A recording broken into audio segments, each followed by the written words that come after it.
So it's kind of strange. I can think back to a really nice part of our relationship, before maybe it might have got sour. And believe me, it does get sour. Not everyone, but I mean, I've been coaching for the best part of 20 years now, and I've seen more relationships damaged between parent and child than I've seen successes. Far more. I mean, probably 1 in 20 where you've got pushy parents is a success, and the other 19 are really damaged, fractured relationships. Yeah. From Coordinate Sport, it's The Drive Phase, a show about sports founders, leaders, and experts, and the stories behind their business journeys. Our guest this episode is Jason Sugre. Jason is head of sports coaching and lead for the Greenhouse Centre at London-based Greenhouse Sports, a former table tennis champion that has channeled his sporting and life experiences into the development of thousands of young people across London. We cover a lot of ground in this episode, hearing about Jason's early life, the tragic death of his father, and how it drove him to make the most of his talent. We also look at the great work that Greenhouse is doing in the capital and their aspirations for growth. Also learning about the impact of adverse childhood experiences, or ACEs, on a person's life chances, as well as the huge impact the COVID epidemic had on Jason personally and the young people he works with. Enjoy the show. Okay, great to have Jason Sugre with us today. He's Director of Coaching at Greenhouse Sports, the London-based charity working with over 7,000 children per year, using the power of sport to drive positive change in some of the UK's most deprived areas. Jason, welcome to the Drive Phase podcast. Thanks very much for having me. Yeah, thanks for your time. Thanks for giving it your time. Generally, where we tend to start on the podcast, just to get a bit of an understanding of who you are, learn a bit about you from early days, and kind of go all the way back there to give us a bit of a description of your childhood, really. What was that like for you growing up? I mean, is it local to where you are now? Yeah, not a million miles away, yes. So the centre home, if you like, is in Marylebone. I was born in St Thomas's Hospital, which is right on the Thames opposite the Houses of Parliament. Grew up in Ladbroke Grove, my very early years, and then moved further out to northwest London, an area sort of known as Kingsbury, not far from Wembley, actually, National Stadium. So I've been based in northwest London pretty much all of my life. I've moved back down towards where work is in Marylebone, so I'm sort of not a million miles away from here. So I can be in doing the good work that we try to do at the charity as much as possible. So what about in terms of, if you think of, obviously, growing up local lad, what was the kind of your experience of school back then? So like primary school? It's a really good one. So my mum is Irish, and she moved over here when she was very young, separated from my biological father in Ireland. And then she met probably the inspiration for my life, a guy called Buxton, who was of Jamaican descent. They got together. My earliest memories actually is just them always being together. So I was a long blonde-haired, blue-eyed boy with a Jamaican stepfather, but he was my father for as much as I can remember. We lived in quite a tough area of Ladbroke Grove, a lot different to what it is now. Some 30-odd years ago, I can assure you. And yeah, it was, I can't turn around and say it wasn't difficult. We lived in an estate called Camelford Walk, which is still there now. My earliest memories is people trying to break into our house, our flats. It was a pretty tough upbringing very early on, and I think that's why we sort of moved a bit further out to sort of northwest London. School was great. I mean, I had 2 older brothers and a younger sister, but my 2 older brothers, so like when you got so many siblings about it, I think your social skills develop quite quickly. So I always felt like I was quite good socially. So I would be in school, it was like heaven. I probably was the guy that talked too much in class, always looking forward to playtime. So yes, my social skills were a huge benefit. So school life always felt like a good place to be. Yeah, so is that like, I guess a safe space? Obviously, like you said, it might have been a bit tough in the area, but did sport play a big part back then, like early age for you? Yeah, monumental. So I spoke about my father, Buxton, who played table tennis for Jamaica. Never managed to get abroad and play, but he'd play a lot of the home internationals. I was probably too small at the time, but he taught my brothers to play, my 2 older brothers, who were good players. I mean, they became county level players. Not a million miles away from Ladbroke Grove in sort of Kensal Rise was probably the best table tennis club in England at the time, where hundreds of international table tennis players would travel all around the world to go and play at what is now Queen's Park Community School, I think it's called. So I was always too small, probably couldn't see over the table, so I would go along, watch my brothers practice in this great environment, which was a little bit different. We were probably outsiders in terms of there was established internationals, and my brothers would get into play, and obviously people knew who my father was. He was not a bad table tennis player. So the environment was quite good, but we were never quite in the bubble of the top level stuff. On that one, it seems like, I guess, where did that come from in terms of there being such a hot spot for table tennis there? And was that driven by an individual, or was there a star who came out of that area beforehand? You kind of see that, don't you, sometimes? Yeah. Someone breaks through and then brings it, raises the profile.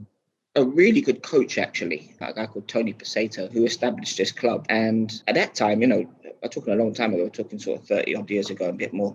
England were pretty good at table tennis. They had Desmond Douglas, who's household name for anyone of my age. Table tennis used to be on grandstand on Saturday afternoons. It was a big sport. So it was played to a good level.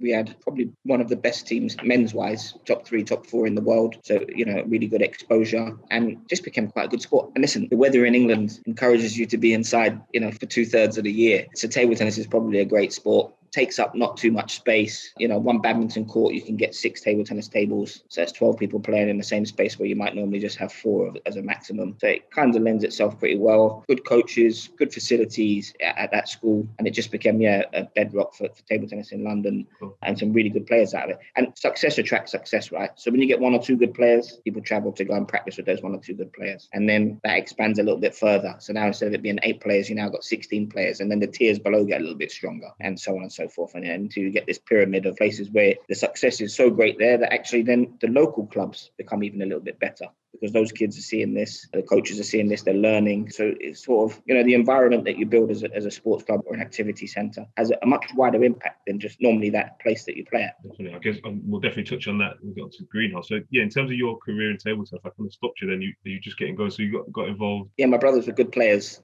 county level, decent. I couldn't see over the table. I used to go along and watch all the time, fall asleep on the bench. It was late evenings actually, but I would never say no. I always wanted to go and watch my brothers play. And then I eventually got tall enough to see over the table, probably. Started hitting a few balls. Like anything, if you have anyone with siblings knows that if you have a brother or sister that's good at something, your main aim in life, if you're the younger one, is to be better than them, right? Yeah.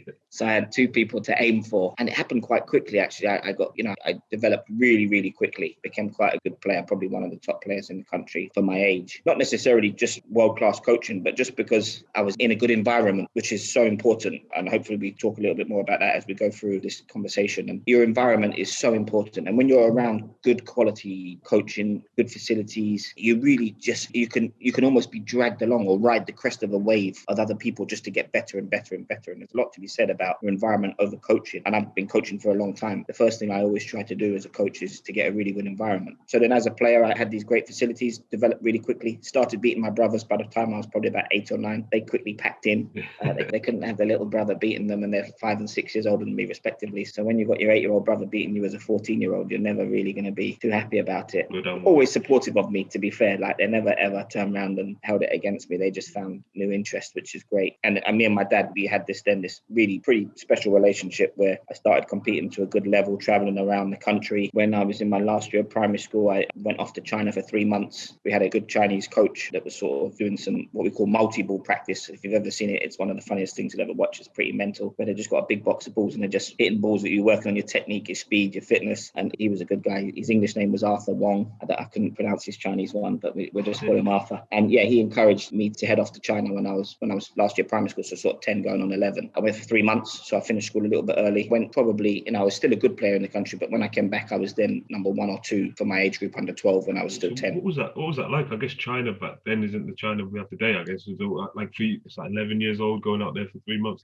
So it could have been traumatic actually when I think back, but I actually think it was a good experience. I'm imagining like the Karate Kid movie. It's very, very, very similar. So I went to the Beijing Institute of Sport, which is just on the outskirts of Beijing. I went on my own, so I went with Arthur, but I stayed in this complex. It's like a gated complex where the athletes go to practice. It was a real culture shock. I can't even lie about it. Parents back home, Arthur would check in on me once a week, but the facility was great. Like, no one could come in, no one could damage me. They looked after me. I had a few people caring for me. And no mobile phones, Zoom. Oh, no mobile phones. Yeah, no, nothing. Media. I mean, I didn't even know that +44 was the thing you had to dial to call home. I was dialing. I think at that time, London was 0181 or something, and then 204 was my number. I wouldn't say all of it, but I tried to dial this number. I could never get through. I was like, what the hell was going on? It was quite an experience. But yeah, so I arrived on an afternoon. Coach said to me, right, tomorrow you got a little bit of a line. It'll be 7 o'clock. Come and wait for you outside your hotel or complex that was part of the facility. And then started training. And then the second day in, it was a 6 o'clock start. Pretty much like the Karate Kid.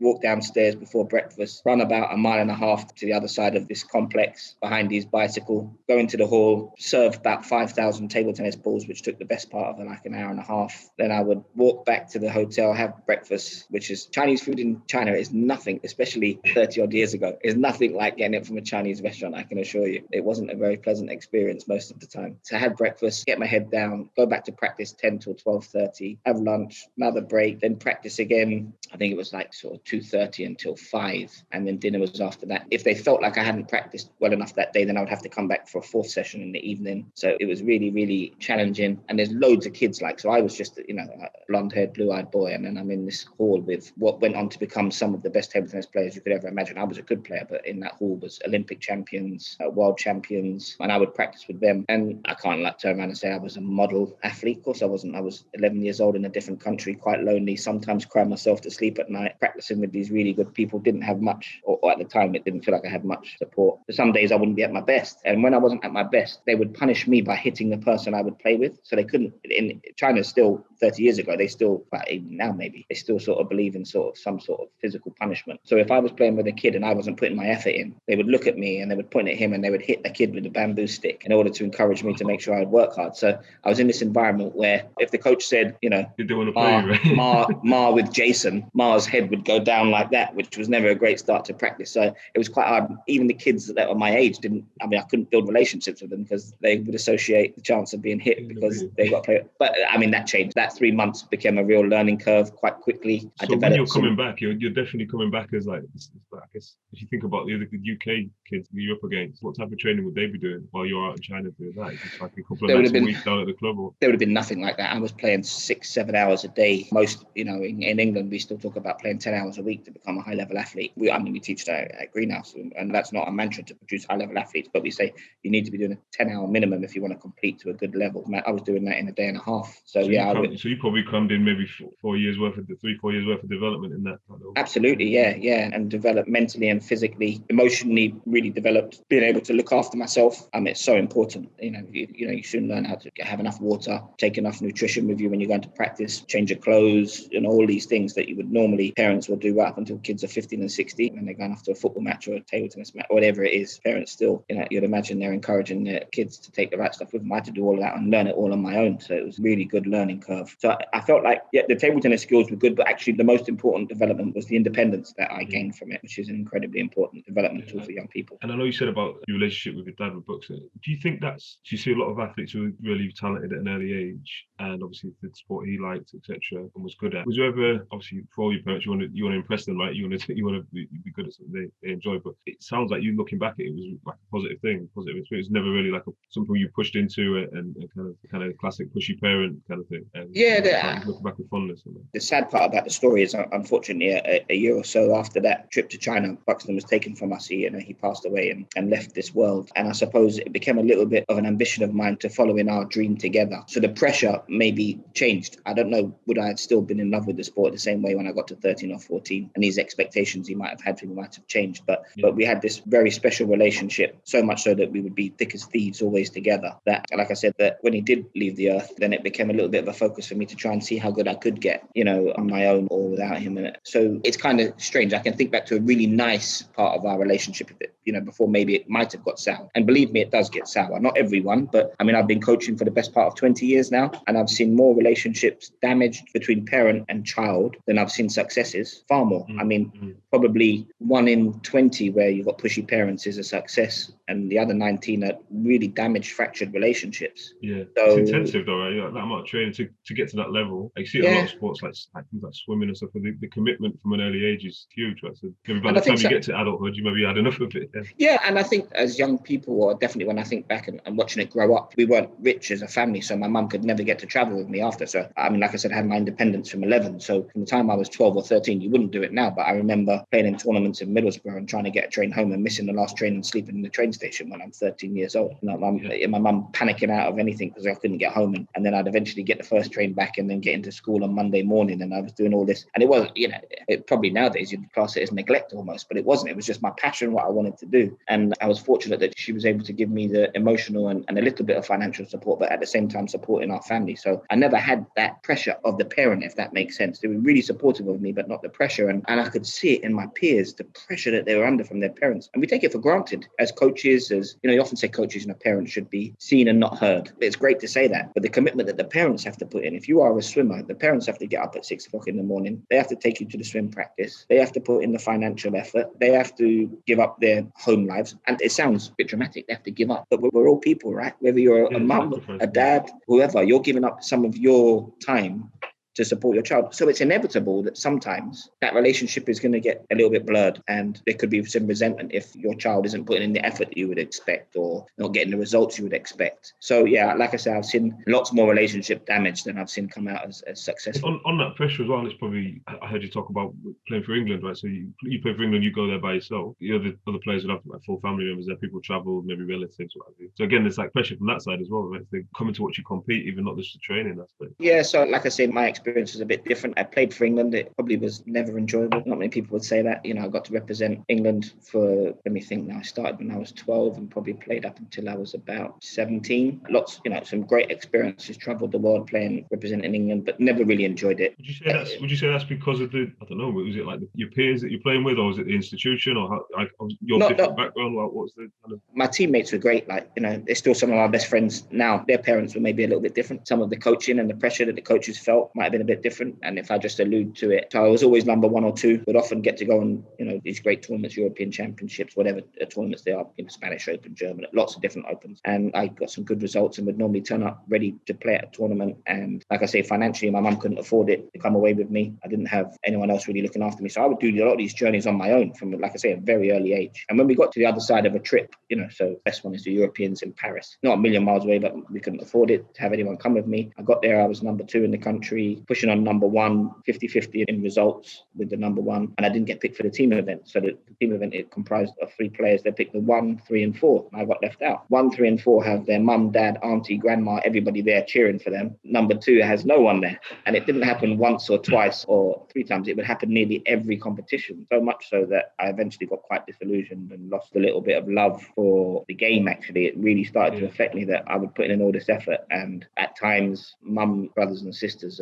you know, she's working 2 jobs and she's doing the best she can, and they're eating beans on toast so that they can support me to go and play my table tennis in different places. And I get there and I'm getting left out, and I'm thinking, it's not only is it not fair on me, it's not fair on my family, not fair on the sacrifices that they're making. So I mean, I could never really enjoy it. You know, when I'm a coach now, I've been coaching a long time, would I turn around and say that they did it on purpose to spite me? No, but it's much easier to leave out a guy whose parents aren't there supporting them than it is for... Yeah, well, that's the thing. I mean, I guess at that age, who's going to stand up and speak for you? I guess otherwise, like you're throwing his toys out the pram as a player. And then if I did, that's what they'd say, you know, you have to wait your turn. And then, you know, sometimes you'd wait your turn, you get one chance, and maybe you don't play as well because you're feeling a different type of pressure now that you have to perform, because, you know, if you don't, and they just say, you prove them right. So, yeah. But I mean, like I say, I hold no animosity to any of those coaches. I went on to become an England coach, tried to change the vibe and the dynamic of all England youth sessions that I was involved with, really built a family community. And if you know, everyone gets a fair chance. We always start every competition on paper. So you know your situation. If you're number 1, 2 and 3 and there's 5 of us going, the 1, 2 and 3 will start. And if you perform well, you keep your place. And if you don't, the next guy comes in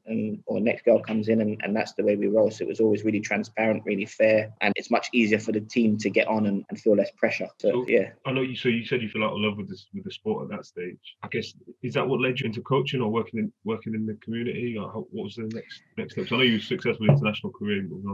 So I played my first World Championships as a senior World Championships was in 1997 in Manchester, actually. And pretty much straight after that I decided that I was going to call it a day playing internationally or playing table tennis to a good level, because that was just like that one was a real kick in the teeth. I won't go into the details of that one, but I just thought, why am I playing here when I'm getting treated so poorly? So I just completely gave up, started working in West Acton in West London, the customer services role. Did that for 5-6 months, maybe even a bit more. They had a table tennis table at the office, actually. It just so happened that one of the guys that worked in the warehouse, which was a couple of miles away, but he was a mad table tennis fan and knew of me when I started working there. So he would harass me at lunchtimes and after school to play a bit of table tennis with him. He was a Trinidad international, so he could play a little bit. He was quite good. I say a little bit, he was a good player. And we just started practicing a little bit. And he just said, you know, why are you doing this job? Like, look how good you are at what you can do. Why don't play for England? You know, play for Ireland or come to the West Indies and see if you can play in some of our tournaments over there. And it just sounded like a good idea at the time. I started back playing, so I had this gap of playing any sort of international table tennis for about 18, 19 months. Played a tournament in Northern Ireland. They got wind of the fact that both parents are Irish, but my mum brought me up, so I had a chance to get a passport and represent Ireland. So they sort of asked me would I be interested. I went to a couple of training camps just to feel how it was. I really didn't want to go back into a situation that I'd previously been in. I arrived, obviously, like me being London Irish, if you like, that's how I describe myself, or London Irish Jamaican, if you like. it's a really important part of my identity was the fact that I am a Londoner. I love the diversity of London. It's probably why I've never moved too far away. The job I do is all about diversity and inclusion. Even when I was, like I say, when I was coaching to a high level, it was always about being inclusive and not being not dividing players. So I suppose, from there, they were really interested in me playing. I spoke to the current players that were playing and said, look, would you have any objections if I did try to play for Ireland? Because obviously if I come in the team, then someone drops out, right? Yeah. So the last thing I want to do is be upsetting people who have put in their life. And being in London, I had greater opportunities than someone who might be in Belfast. I'm able to practice a bit more. There's more table tennis, as I alluded to earlier. So I didn't want to have any resentment. So I went to a few training camps. I put in some hard graft. I went to a lot of tournaments. I said, I don't want to, I'm not going to get involved for at least a year. I'm going to show my commitment. I'm not just trying to, change allegiances because it suits me. Straight into the champs or something. Yeah. Exactly. Yeah. I will do whatever you ask of me as teammates or as coaches. And then if you want me to be part of the setup, then then I would be, very grateful to do that. Luckily, they all they got on with me. They thought I was an all right guy. And then it became, I fell in love with table tennis like you could never imagine again. Really good community in Ireland, great guys, great, the team, when we used to go away as a team, it was never quite as serious as England, but it was still really good quality table tennis, some real fun trips, a much more human side, less pressure. Loved it. Like it really, really developed my love for the game again. And actually then even more coaching. So I used to coach to subsidize my playing career. So obviously Ireland, traveling over there every other weekend or doing whatever is financially expensive. So I would coach a little bit to subsidize my playing career. So that's there. You coaching. What's the environment of your coaching? Is that school after school sessions, local club? Obviously, if you're getting paid, is like commercial sessions? So it was local clubs, some individuals that played to a good level and just wanted a little bit of an extra push. And then one day, actually, which leads us nicely into probably where I am now, I got a phone call from a gentleman called Sherwood, who used to play long before my time, but was a great player, in his day and age. And the game had changed, and we it always goes back to West London. It's really weird now when I think about talking about my life. But we ended up. He said, I'm really interested in getting a couple of lessons. I got your number off Matthew Side. I don't know if you know Matthew Side. He was Commonwealth champion and played table tennis. Went into politics and now writes for the Times. Yeah. So he's a good friend of mine. We practiced a lot growing up, so I know Matthew pretty well. And he gave my number to Alan. Alan called me, met up with Alan. He was in his 70s. We started playing a bit of table tennis, talking a bit of table tennis. And he said, when I was growing up, table tennis was massive. What's happened to it? And I said, well, really, in order for it to get big again, it needs to get better in schools. So he said, okay. So we started talking about a few ideas. And he said, you're coaching in any schools? I said, well, there's one school I do an after-school club in. And he said, all right. And so what would you do differently? And I said, well, you need to do one after-school club. It's just babysitting. It's not anything. You're not going to do anything in one after-school club. He said, well, all right. And so he says, I'm going to look into starting a little bit of a charity, which became Table Tennis for Kids. And what he would do is, if a school paid for a couple of hours, they would match those hours. So if the school bought 2 hours, they'd get 4 hours. Right. So it started off this charity, and we got a few good coaches. And at the time, there's a lot of really good up and coming young table tennis players who were doing the same thing. They started working for Table Tennis for Kids to financially support their playing careers. It grew quite quickly. The school it went from 2 hours a week to sort of almost full time in a school. So, we were paying 2 days, they were paying 2 days. And then Table Tennis for Kids merged with Greenhouse. Sadly, Alan passed away during this sort of merger. And his son, Michael Sherwood, who's been involved with Greenhouse for as long as I have, which is about 16, 17 years now.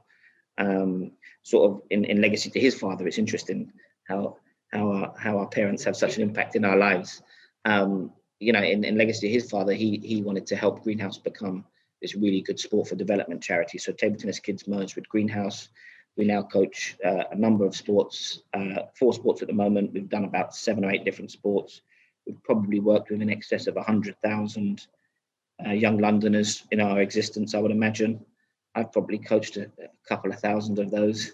So the journey's been nice. So was Greenhouse, obviously the merger happened. How long had Greenhouse been going before that merger? Was it like similar to the charity? So our founder, Michael DiGiorgio, he had this brainchild that, he wanted to give young kids an opportunity to use better facilities in the main. So he was speaking to a lot of public-private schools about using their facilities in the holiday times. There's loads of these schools that have these great facilities, but in the holiday time they're empty. Yeah, still on the agenda now, right? Yeah, it's amazing. And this is 20 years ago. Or now they're just selling off these things, which isn't great for our model of developing young people or helping our communities. But anyway, that's another podcast altogether. So he had this idea that he would speak to a few of the schools and get activity going on in the holidays, and that's how Greenhouse started. So he would get the facilities from the schools, and then he would employ coaches to go along and do these holiday programs. So I would say probably similar timeframes, a couple of years before our official sort of merge. And I did, I got to know Mike really well, and we built an incredible early years. I wouldn't turn around and say we were all about sport for development in the early years. We were about giving young people from disadvantaged backgrounds exposure to some world-class coaching, some world-class opportunities. And we really had some, and we still do, some incredible coaches. We didn't have the same structure we have now, which I'm going to talk about in a minute, which is brilliant. But we provided lots of really good opportunities for young people to practice and train 10 hours plus a week. For the coaches to go in for coaches to go in and be based in these schools full time, where you can see all of the young people's lives. You're looking at their education, you're looking at their behaviors, you're looking at their diet and nutrition, you're looking at all these different things. We ended up producing champion after champion, but it was never our aim. But we literally, the school that I was working in, West London, became, as one example, became the centre for excellence for Team England in the south of England. So people were travelling from all over to come up to this school in West London in Ealing 3 days a week. I was going to touch on in terms of the schools you're working in. What's the back? So I guess it's also almost like at that time when you first started, you started out in one school, or did you have multiple? So there was what was the kind of demographic of the school? Look, I know you're in private schools for the facilities, but schools you're working in day in, day out. What was the schools we work in day out. So we always try to work in the most deprived communities. It's not really a term I like to say, but that was always our aim. And the way we measured that is the Adaki score. I don't know if you're familiar with that, but that's to do with the postcode of the school and the young people that live around that school, and it's sort of a measure of deprivation. And our magic number, if you like, or our key number is 67% and above. So any school that has 67% on the Adaki score of deprivation, those are the schools that we will target to go in and work in. And I suppose that scoring would denote a lack of access to opportunities or access to those type of coaches that you're going to send in. Pardon me, say that again. Sorry, I just missed it. Sorry, I was saying in terms of the Ben just dropped out. So it popped up on the phone. So we'll edit that. I was saying in terms of that score, the Adaki score, that percentage, I'm assuming that's going to inform opportunities in the area, right? So if that scores at a certain level, the access to these opportunities that you can bring in aren't there. Exactly. So the Adaki score is a measure of not only financial deprivation, but also social deprivation. Your life chances are perceived to be much lower. Your opportunities to go to university are perceived to be much lower.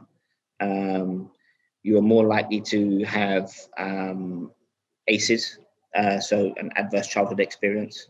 Obviously, when my dad passed away, it was quite, it wasn't a natural death. Is probably the best way I can describe it. It wasn't an accident either. He made some bad decisions in his life when he was growing up in Jamaica that came back to haunt him, unfortunately. And he was taken from us. It's probably the best way I can describe it. And that had a huge impact on myself and my family. And actually, So you would have been, 12, 13 years old at that time? Yeah, so I was 12. Yeah, I was 12. And that's like totally out of the blue. You were obviously not expecting that to happen. And no, definitely not. We had no idea that he was going to be in essence assassinated, for a better word. We knew, the guy that had to do had to do the deed, if you like, was a friend of ours. He went to prison for life. It was quite a sad story, difficult, and we thought we dealt with it. All of us, my family, my mum and my sisters moved back to Ireland. I stayed over here, concentrating on my career, lived with my oldest brother. It was really difficult for my family at different stages, and it was a serious ace in my own life. So this must be a huge trauma, like back then, like for that, especially that age as well. Just kind of turning into being a man, puberty age, that kind of you growing up. Yeah, it was really difficult, and I suppose it fed into a lot of mental health issues for myself that I never really realized I had, and I don't talk about those things particularly easily or just trying to use that term. I didn't know the impact it had on me probably until about a year and a half ago. Really, that long? Yeah, but probably. Initially, there was anger, and that anger was good for a young athlete, a young, Yeah, because you got something to channel it into, right? I could channel it. I could channel it into the game. I could channel it into the sport. I could channel it into my training, into my everyday routine. And I did that for a long time, very successfully. Like I said, I went on to play internationally, and I enjoyed it. And then obviously I've retired over the years. And then when COVID is a curse for a lot of the world, but for me personally, it was a real challenge because it opened up some time on my own that I've never had before. So when I stopped playing, I started coaching, and I could channel my energy and my love, and the idea that table tennis saved my life. Actually, if I didn't have table tennis, I don't know where I could have gone. Because I wasn't able to channel that negative energy that I had, and I took that with me into my coaching career. And then all of a sudden, the world stops, and you find yourself at home a little bit more. And I started thinking about things, and I found myself actually, I was diagnosed with depression quite quickly, quite severe depression, and I really struggled. And I went on to some medication. I was having thoughts about not being on this planet. What's life all about? I'm a father. I actually separated from my wife a few years back. Started to almost second guess myself as a human being. Have I been this person? Am I this person? So, am I a bad person? Am I a good person? I can't even tell you these thoughts. So I had some therapy and some talking about it, and it's great. It's great to talk, but just that childhood experience didn't impact me until such a greater. That's been almost 30 years. It's interesting as well, because obviously you, with the job you're doing and your career, etc., and your experience, you know about ACEs already, right? You probably knew about it before that. So it's kind of so many people out there who wouldn't even know what it is that they're feeling or where it's coming from, etc. So the work you're doing now, you have some stats around that in terms of the impact. I kind of cut you off when you were back there talking about the impact of ACEs on people's life expectancy, even or So for people who aren't familiar with ACEs, an adverse childhood experience, a negative experience when you're a child decreases your life expectancy. It increases your likelihood of becoming an alcoholic or a drug addict. They say, I think it's something like 10 years for a child who has one adverse childhood experience of your life expectancy. If you have two, that's even greater. Plus, you're also then more likely to have serious mental health issues, serious physical health issues. You're more likely to suffer with mental health, poor diet. I mean, it's really worth doing some research into. When we say the adverse child experience, that's like we're talking about acute ones here. So if you have one or two, but then obviously there's children living with like a life of constant trauma, I guess, as well. So that's must impact even more. Right? Exactly. So if to change your lane, change your path, change your life when you're living in particularly difficult communities, and that's described as an ACE. Like just the postcode you live in, it can affect your life chances, your life opportunities. So obviously, and the more of these ACEs that you have, the less chance you are to be able to pull yourself out of it. And the more we talk about it, the more relevant it becomes, and the more people understand it. And like I said, COVID actually has helped me to get through something that I don't want my daughter to ever experience. I don't want the children that I work with to ever experience. I want them to be able to talk about things quite early in their life. I want them to understand that, things that happen in life are not necessarily your fault. And it's really important that as coaches and developers of young people, which is what we do at Greenhouse. And like I say, you started off talking about 7,000 young people that we work with. Our job isn't to make them champions. Our job is to help them become champions of life, to be able to handle adversity differently, to build some resilience. There's so many things that have happened in the last couple of years that are so important that we have to talk about, and we have to build some resilience and some competencies for our young people to be able to use those things to an advantage. Definitely. And that just requires a lot of effort and a lot of time. In terms of how you do that as well, it's probably a good time to touch on the structure and just the format of how Greenhouse are making those impacts. Are you able to expand on kind of the program? Because it's a lot different to when you first got involved, I'm assuming. Yeah. Yeah, definitely. So I spoke earlier about when we first started, we weren't really sure of our direction, but that's become much clearer over the last 10 years. And we have a framework, if you like, of delivery. So we coach table tennis, basketball, volleyball. We've done some dance, we've done some football. The idea is that we get inspirational coaches with some lived experience first and foremost. If you're working in inner city schools that are relatively tough, you have to have a little bit of knowledge of who you're working with and how you're working with them. You need to be able to inspire, you need to be able to feel, you need to be able to touch and smell, what life is like for them in order for them to be able to in order for you to be able to relate to them. Kids are the smartest people in the world. So the kids know when someone comes in, if it's not real, if it's not authentic, they know. It's why they take the mickey out of supply teachers. It's nothing to do with the supply teacher being a bad person. It's just that you're here for 5 minutes. Kids only care about how much time you can give them.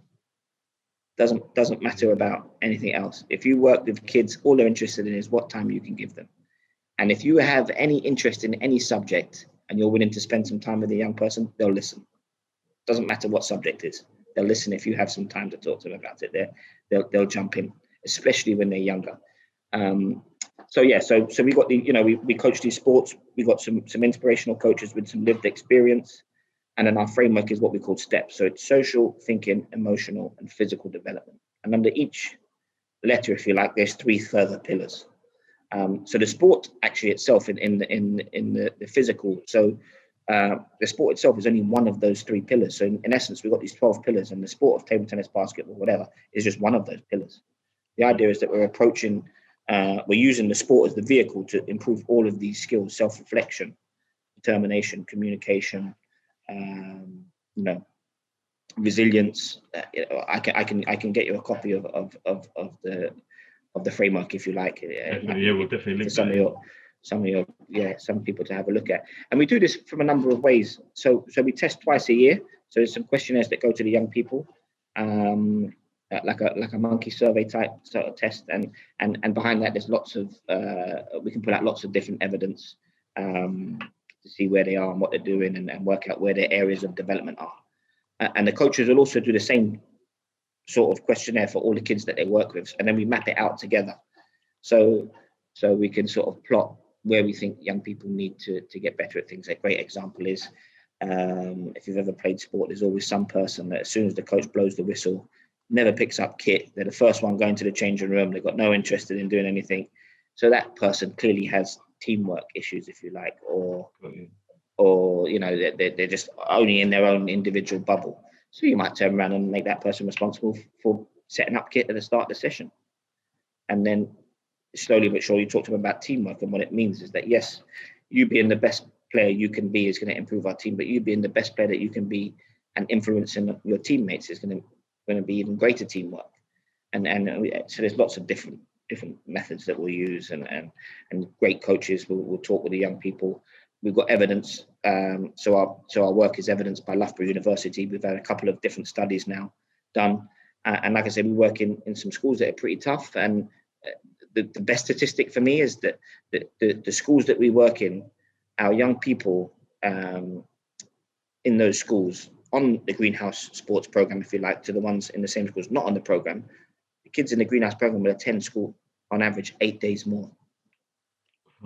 I mean, that's almost 2 weeks of further education. There's only 40 weeks in a school year. So if you're attending, some of our always attendance is poor in schools with lower EDACI scores. But if we're improving their education by 2 weeks, if you're in class an extra 2 weeks a year, you're going to improve your life chances, right? So we can't even measure that impact that will have, because then you have to get better at maths, you have to get better at science. And then we talk about the importance of hard work. And if you're going to put hard work into doing your training in a sports hall or outside on a court or wherever it is that you're doing your sport, those skills are transferable. When you're first born, you can't walk. When you're 10 or 11, you can run, you can talk, you could probably eat a burger as well if you wanted to. Like, it's amazing how once we practice and learn skills, that how adaptable we are, and we try and transfer those skills across their lives, really. Yeah, and obviously I'm assuming that's going to pull through into employability stats and things like that after being on your type of program. Well, we hope so. That's the idea. That's the idea. In terms of how you engage with young people, sorry, Jason, in terms of how you engage with young people, are they referred to you? Is it that you're working with a school? Like obviously you've got programs running out in the schools and the community. Is it just a I guess self-referral? How's it work? Combination of both, actually. So, or all of those things, actually. So the idea is that we work in the school, we work alongside the P department, we'll do extracurricular activity. So after school club, before school, sorry. And then we'll also do what we call sort of small-sided or one-to-one sessions, where young people may be identified by the school, can come out of lessons and come and get this sports mentoring. It's almost like intervention program. Yeah, definitely. That's how I would describe it. And we're trying to work on, like I say, developing their step skills and so that then they can go back into different subjects and different classes. We encourage the educators, teachers in the school to come and join our sessions so they can build relationships. Working in schools is incredibly tough. Being a teacher is a serious job. I mean, they don't get enough credit. I've worked in schools for 20 years. Teachers don't get enough credit. They also can get tired quite quickly. They can almost burnout, right? Especially with the other factors they're having to deal with. They can form opinions of kids very, very quickly. And like I said earlier, kids are the smartest. They know which teachers are interested in and which teachers aren't. And as soon as that relationship breaks down, how can you be good at a subject unless you've really got engagement in it? Yeah, it's real difficult. So I some of the best conversations I've ever had have been in a pub, actually, on a Friday after work, and teacher says, "Oh, he's a bad egg," and I'm like, "No chance. He's not that kid's not a bad egg." I said, "What I need you to do is I need you to come down next week and hit some table tennis balls and just watch them in their best before you can really turn around and say they're a bad egg." And we just encourage those relationships, and it's amazing the difference it makes in subjects and across the school, even behavior. We improve behavior in the schools we work in because we're constantly challenging the kids to be better. And if you're challenging, most of the time, kids that like sport sometimes academically struggle. Sometimes, in the main, and they're looking for that attention. They come and get this attention from an inspirational coach who's able to tell them that those behaviors aren't good enough. I expect more of you. So then, when they start behaving, and they're bringing in their friends that might be some of the guys that are a little bit bored or disillusioned with life, that think the best thing to do with their time is to frustrate teachers and misbehave and do whatever they need to do. Once that behavior starts to change, it's amazing how wide that impact makes on our school. One thing I wanted to touch on with you is the centre. So like Greenhouse, you sit in a beautiful environment now in the Greenhouse Centre. In terms of location, it's Marylebone, but you're right in the heart of right next door to one of the most deprived communities. Do you want to expand on how you came to be there? I guess it's a great building and facility.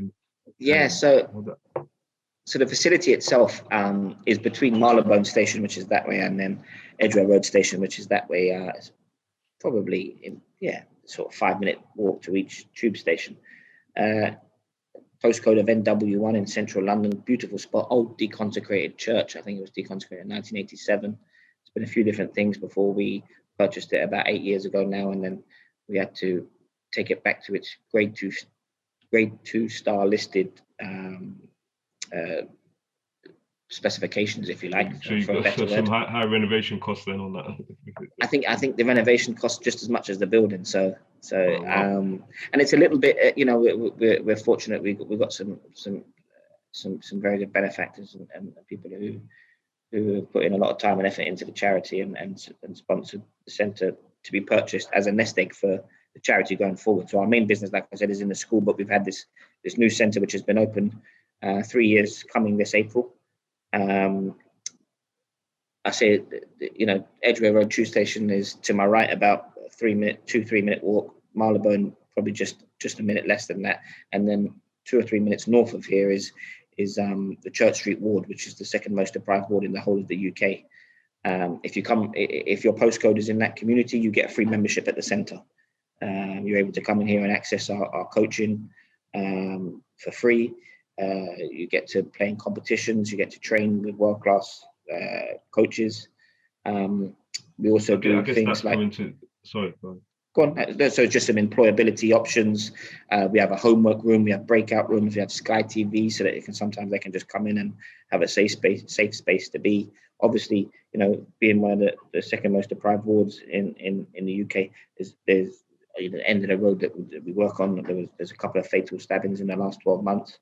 So it's a tough area.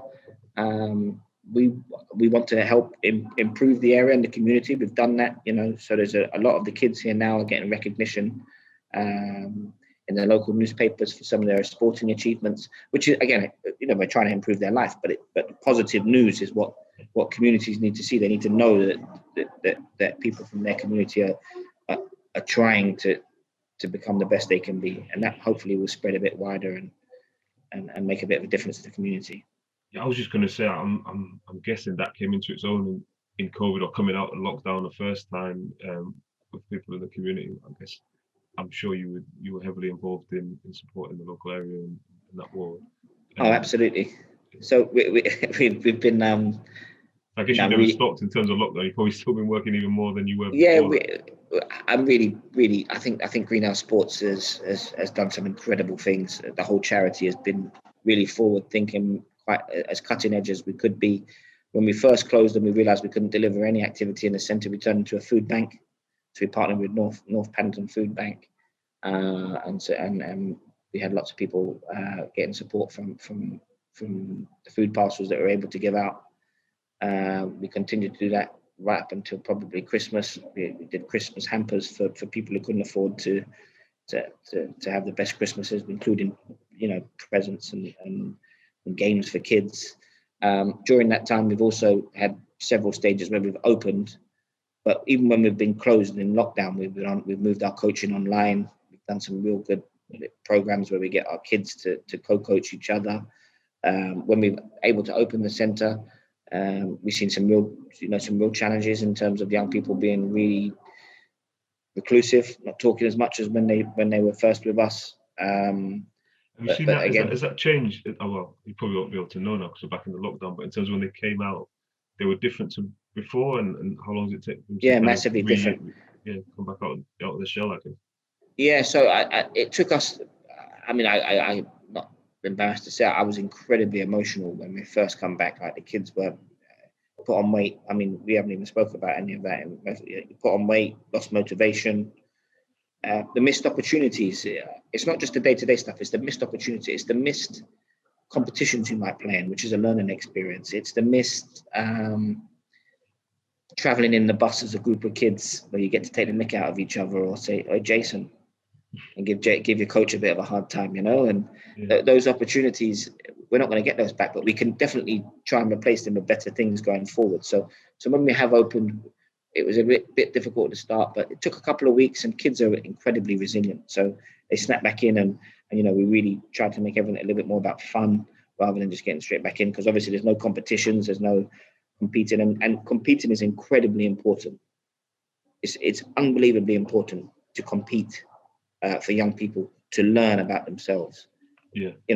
I remember even myself, even as I was, when I was a teenager, sometimes you just put things down to being today I'm just SHIT, excuse my French if you like, but you're not able to reflect on the true emotion of what's just happened. I've just lost a game really close.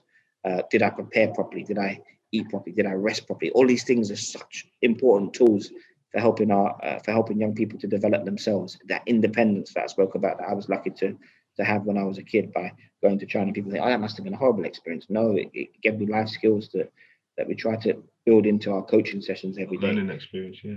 Yeah. So I mean, like I say, when they first come back, very quiet, not 100% the same, but they, with really good interventions and different sessions, we've managed to get them out their comfort zone. We moved a lot of stuff online. We did some stuff called Home Coach, where we got live sessions for our young people, encourage them to watch inspirational videos, all that stuff that's so important. So yeah, we've done a lot of good stuff. It's interesting hearing it from this, like, you're on the ground, right? So you're seeing your participants, the young people you're working with, they're obviously active before lockdown, and you said they came back obviously physically out, like not in the best shape, or maybe put weight on, etc. So you think about the other kids who weren't maybe active before lockdown, the kind of damage it's done, a year of inactivity almost. So it's a big thing that obviously everyone wants to tackle. Obviously, our listeners will be keen to be getting involved and hopefully making a difference. It's just a difficult one to navigate, especially when you don't know the end of it now, I guess. Exactly that. And we won't get the evidence of that for a good while, for a couple of years probably. The digital world has been great that we've been able to keep in touch with everybody, but hopefully we can transition off that for a while. I'm really keen that when we do get things back open at the centre, that we speak to the parents and encourage parents to really try and limit screen time for a good few months and be out and about as much as possible, to exercise where possible, for us to maybe look at interventions we can do differently. Okay, fair enough, a lot of the sport that's at the centre is table tennis, but actually no, I want to be out kicking a football about with the kids that maybe don't want to play table tennis, and do netball, whatever we need to do to encourage them. And I think there's this third lockdown, if you like, or second proper lockdown, I can definitely see now there's more issues than the first time. I can see it in the parents. Parents are really frustrated. Some of them are crying. They can't cope anymore. Some of the kids no longer just want to come online. They're like, it's just boring. I'm a bit done with it, because they're homeschooling, so they're on their screen all day, and then people want to just check in that they're well, and that has to be on a screen. So yeah, the impact of this third lockdown I think is going to be a little bit deeper, a little bit longer lasting, and probably we won't know the damage of it, like I say, for a good while. But hey, listen, we've got to keep going. We've got to keep trying to encouraging them to do the best they can do, to get out and about and go for those walks rather than just sitting down at home. And the coaches are doing that across the board. So yeah, I'm optimistic that when the 8th of March comes, we can have the centre back full with kids. We can have lots of the kids back in their school programs doing their stuff, and the education part that they've missed out on, we can't make up for that, but we can definitely make up experiences going forward and make it challenging them to be a bit better. Can't come soon enough. I'm conscious on time. With Greenhouse, I guess COVID being what it is, what's kind of the vision 5-10 years out for Greenhouse? Where would you like it to be? Obviously, the charities obviously got their own plans. So what does it look like in 5 or 10 years' time? So we had a new CEO join us in January last year. I think I probably only physically spent about 12 hours with her, maybe less actually, because of COVID. So in terms of physical, we've been online a lot, but she launched our new strategy back in June, which we're all very excited about. So it's a bit earlier and a bit deeper. So we've never started in primary schools. The success of the centre in the local primary schools has been monumental and helped us sending coaches into primary schools earlier to work with younger kids sooner, so we can help tackle some of these issues we're talking about, and especially working in those schools with higher deprivation, so we can get in early and start delivering our programs earlier. We've also launched what we call a Discover type program, which is like a 50% of a normal Greenhouse program. So maybe because they're expensive programs to run in the main, 50 plus grand at least, and the school only have to kick in a third. So, and what do you fund that? Is that just from benefactors, or is it? Yeah, so we've got an incredible fundraising team. We do a lot of fundraising. We've got some people that really support us and believe in us. We get some money from Sport England, a little bit of everything, to be honest, but mainly sort of private donors. If I'm perfectly honest, we do some really good events. We have probably the most competitive dodgeball tournament for the biggest banks in London you could ever imagine. That we probably missed out on 2 years worth of potential funding to come in from that, which is a bit of a shame. But yeah, that one is mad. If you think kids are competitive, wait till you get bankers in a room throwing a ball at each other. Oh my God, you never seen anything like it. It'll make you laugh or cry, one of the two. Tickets. Oh, you could definitely watch it as a spectacle. I promise you, you'd have a whale of a time watching that. So we get a lot of different funding. So the school kick in a third, and then we sort of find money for the 2/3. So we've got this sort of more light model, if you like. We don't call it, it's called the Discover, so it's 50%, and then hopefully we can expand on those. So when the schools see the value of the program for 2.5 days, then maybe they can help fund a little bit more money, so that they can have a full program. That will help them. So it's just a bit of a way introducing ourselves to different schools.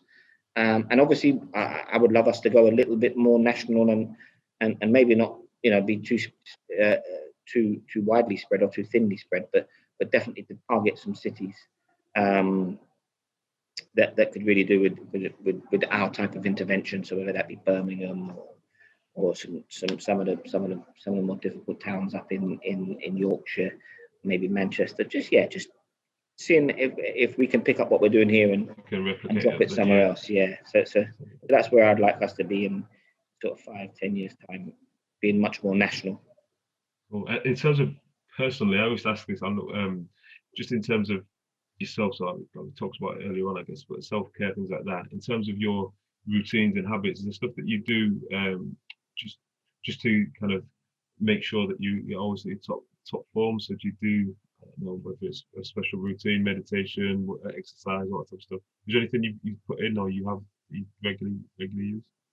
So before COVID arrived, I started yoga, which was a bit different for me. So obviously, I played sport to a fairly decent level, but getting on in age now, I noticed the body was feeling a little bit stiffer. So started yoga, which I've continued a little bit, but not much. Started running again. At first lockdown, when I spoke earlier, I alluded to I had a difficult time mentally. I actually put on about 10 kilos as well in that one, which I've still got some to shed off yet, about another 8. So I haven't got off as much as I'd like, but I want to get back down to fighting weight, if you like. But I suppose, coming out the other side of feeling quite low and being quite depressed, I suppose it's just about me trying to put myself in different environments, being a bit courageous. So I'm going to start back playing a bit of table tennis. So I retired, actually. I didn't mention that. I retired in 2009. I was still going up the ranking list, so I was really climbing and doing really, really well. But I wanted to start family, and I wanted to find some time for myself, which has been good. But I'm just starting to get back in the mode of wanting to play a little bit of table tennis. Maybe the over 40s is calling me. I was on Sky Sports weekend before last, actually. They did a different version of table tennis with sandpaper bats called the ping pong, the Masters of Ping Pong. Okay. So I got 5 or 6 days notice and asked if I would be able to play. So that's sort of got the juices flowing. So I was live on Sky Sports a couple of weeks ago, competing in the Masters of Ping, which is like the 24 best players from around the world playing, which was good fun. So I hadn't had any competitive flow for a long time. And I suppose just playing again, it's got my juices flowing. It's got a little bit of my. So you've been putting the hours in. Yeah. So I've got, believe it or not, I've got elite level status athlete now because I managed to play in this tournament. So I've got a pass that allows me to, if I want to, I can actually train. I can practice. Well, maybe you should like to go back to Beijing for a 3-month period and get. Yeah, I don't think that would be happening, but it'd definitely be something I'd recommend. That was probably one of the best experiences of my life. Like just seeing how, China's a great place. Still very strange. Still the top in the world at table tennis by a country mile. They got players that would be ranked sort of 50 in their country that would be competitive across the world. Yeah, not surprising, man. Last one for me. We always ask everyone if you had the opportunity to go back in time, give yourself a bit of advice when you started out on the journey. We'll probably say, let's say, started out in work, because we're talking about greenhouse, what we do at the moment. If you could go back and give yourself a bit of advice 16, 17 years ago, what would it be?